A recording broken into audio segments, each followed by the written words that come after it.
Hello friends, welcome to civil academy IAS-PCS। आज आप लोगों के साथ एक बहुत ही इंटरेस्टिंग इंफॉर्मेशन शेयर करने वाला हूं। पहले एक खबर सुनाता हूं। China hybrid nuclear power plant बनाने वाला है। पावर प्लांट का नाम क्या है अभी हमारे लिए इंपॉर्टेंट नहीं है, लेकिन उसकी टेक्नोलॉजी सुनिए। टेक्नोलॉजी है न्यूक्लियर फिजन और फ्यूजन को एक साथ इस्तेमाल करना, इसलिए इसको हाइब्रिड न्यूक्लियर पावर प्लांट बोला जा रहा है। ये दुनिया में अपने तरीके का सबसे पहला ऐसा पावर प्लांट होगा और इसका लक्ष्य रखा गया चाइना के द्वारा 2030। तो आइए समझते हैं न्यूक्लियर फिजन और फ्यूजन में क्या डिफरेंस है। फिजन का मतलब है विभाजन, जब जो दो चीजें टूटती हैं। तो इसमें हम बेसिकली बड़ा एटम जैसे कि यूरेनियम, प्लूटोनियम इस्तेमाल करते हैं, जिसको विभाजित करने से, जिसके विखंडन से ऊर्जा निकलती है। अब आपको मैं एक बहुत ही बिल्कुल बेसिक चीज समझा देता हूं। एनर्जी का कंजर्वेशन होता है जब नए बॉन्ड्स फॉर्म होते हैं, मतलब जब भी कोई बॉन्ड बनेगा, जब भी कोई चीज जुड़ेगी तो वहां पे एनर्जी कंजर्व होती है। जब कोई चीज टूटती है तो उसमें से एनर्जी निकलती है।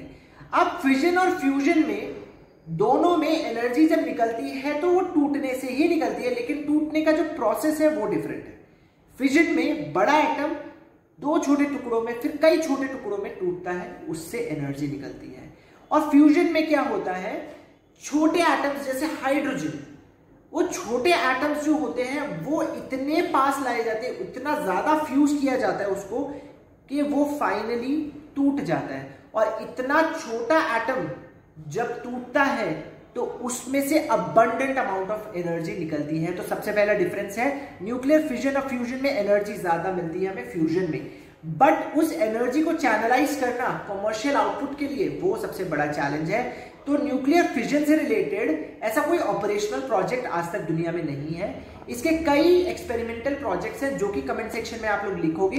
दो मैं बता देता हूं, एक का नाम है ITER जो फ्रांस का है, और दूसरा है ईस्ट जो चाइना का है।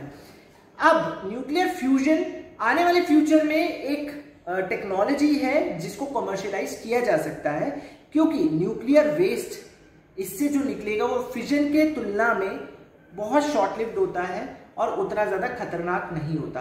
And if something goes wrong with the nuclear power plant तो फ्यूजन वाला जो रिएक्टर है वो ऑटोमेटिकली स्टॉप हो जाता है। फिजन में ऐसा नहीं हो पाता। फिजन में बहुत सारा radioactive waste and chain reactions and what not. तो फिजन एंड फ्यूजन में basic differences. Fission and fusion में एनर्जी ज्यादा किसमें निकलती है, फ्यूजन में, बट उस एनर्जी को कंट्रोल करना, कमर्शियलाइज करना वो चैलेंज है। न्यूक्लियर वेस्ट किसमें ज्यादा निकलता है, फिजन में। अब एक इंटरेस्टिंग फैक्ट, 1 ग्राम न्यूक्लियर फ्यूल जो कि फ्यूजन के लिए इस्तेमाल किया जा सकता है, वो कई टन कार्बन को रिप्लेस कर सकता है, कई हजारों टन कार्बन से निकलने वाली ऊर्जा को रिप्लेस कर सकता है।